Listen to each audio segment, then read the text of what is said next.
Take my question time now. Fellows, we've been at this for about an hour and 37 minutes, which is a little longer than I had anticipated, but it's a big budget, and it's worth every question to be asked. And I just want to start by thanking you guys for what you're doing. I mean, the truth is $773 billion. You're going to have people come in saying it's too much. You're going to have people coming in saying it's too little. As you've already pointed out, Secretary, you have to snap the shock line somewhere. That's a good analogy. And I just appreciate the work that you've done, because anybody can pick holes in it. Anybody can pick holes in it.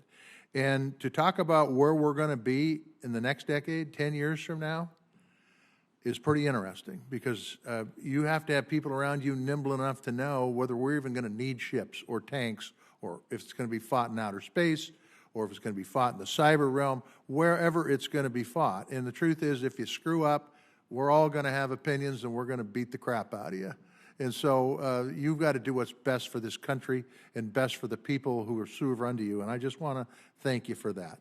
Talking about the area of decommissioning, divesting, it's always a challenge. You've always got people in the Senate that don't want to see certain things go away. But I want to talk about a proposal to get rid of ships that, quite frankly, we just put into service. In fact, some of them aren't even totally put into service yet, the littoral combat ships.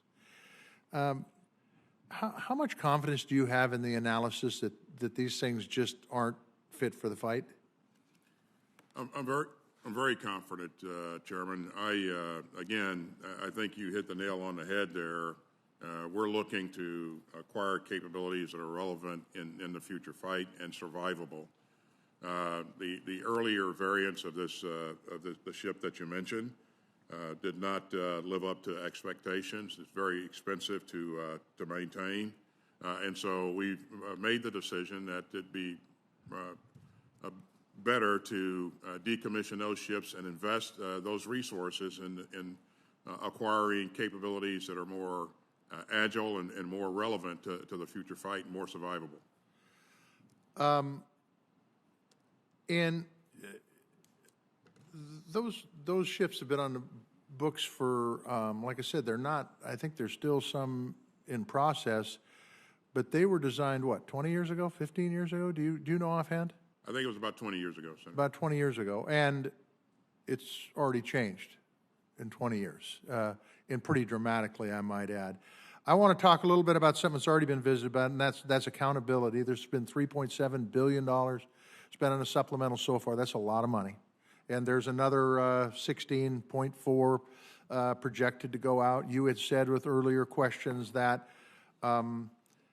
you're reasonably confident that the weaponry is getting to the Ukrainians, and I get it. You don't have people on the ground there to be able to monitor everything. But the question is that are we making sure that, number one, none of these weapons are falling into the wrong hands? Is there any way to even do that? And then number two, are we making sure that the taxpayer dollars that are being spent are actually making a difference? And I'm talking a significant difference. Well, first of all, I think they are making a difference, Chairman. And, you know, just look at the battlefield today versus what we were looking at a couple of weeks ago. We see that the Russians the Ukrainians have defeated the Russians around Kyiv, and they've moved back. They're focused on the south and east now, and we expect that to be a bit of a different flavor of fight that employs more long-range fires, a bit more maneuver, and the Ukrainians have asked for what they believe is relevant in that fight. And the department and the Joint Staff under the chairman's leadership there have really hustled to get the capabilities to them as quickly as possible. And we've engaged other countries to do the same, to provide additional capability.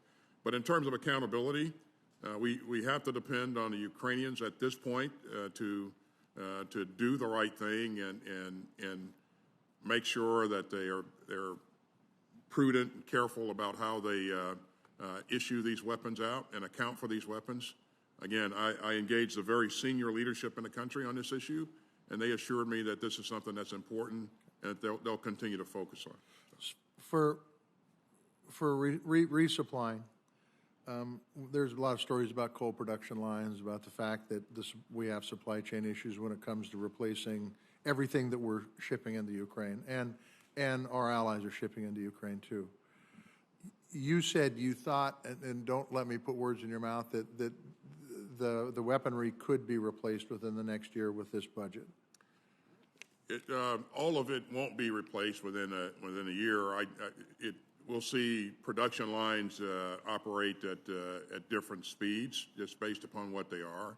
We were optimistic about the Javelin the industry being able to increase the production rate in a very meaningful way, and there are decisions to be made about on the Stinger going forward. But in every case, industry has leaned into this and is willing to work with us to increase production as much as possible. And the dollars in this budget accomplish getting those production lines up, and it accomplishes getting what we need to replace what's being utilized. And the supplemental that we've asked you for, right, Senator. Okay.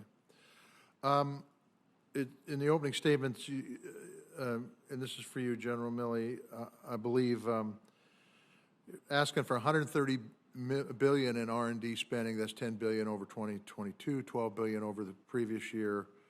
Procurement, conversely, is flat at about $144 billion.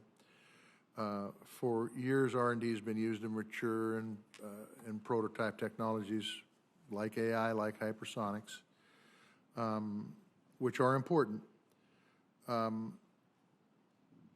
if we're gonna compete, particularly with China.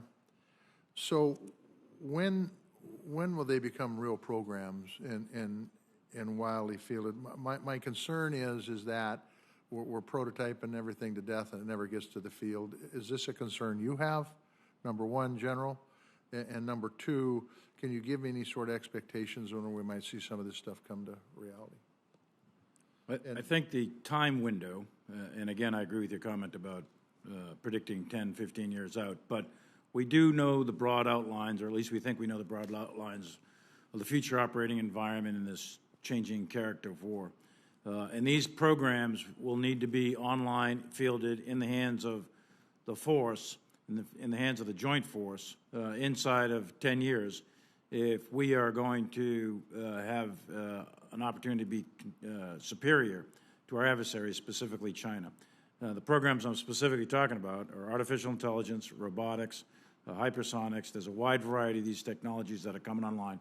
But in addition to that, it's more than just the technologies. The joint warfighter concept, we have to get that on the street. We've got to make sure that our organizations, our doctrines, and our talent management are all adjusted. We've got to shift this military from its current state that we're in, and we have to bias the future. We have to make some predictions, as risky as that can be, as to what warfare will look like in the 2030s and 2040s, and we've got to move this organization in that direction. If we fail to do that, we'll be condemning generations to come to be on the losing side of a war. We can do it. We're capable of doing it. This budget puts us on that path. Okay, and so that's good to know. That's good enough. One last question, then I'll let you guys go. Mr. Secretary, the 2022 National Defense Strategy, it does continue to highlight China as our most consequential strategic competitor and pacing challenge. Is the Russian invasion of Ukraine caused you to rethink the department's priorities laid out in the NDS? And will that have budget implications if the answer is yes? It is not, Chairman. As you look at the strategy, you see we characterize Russia as an acute threat. And the capabilities that we're going after to support our competition with China are very, very relevant to what we're seeing and potentially will have to do in an extreme case with respect to Russia. And we're part of the strongest alliance in the world with NATO, It's not only our capability that's relevant there, but it's also the capability of all of our allies. So what we're going after is relevant to both areas of competition. Thank you both. I just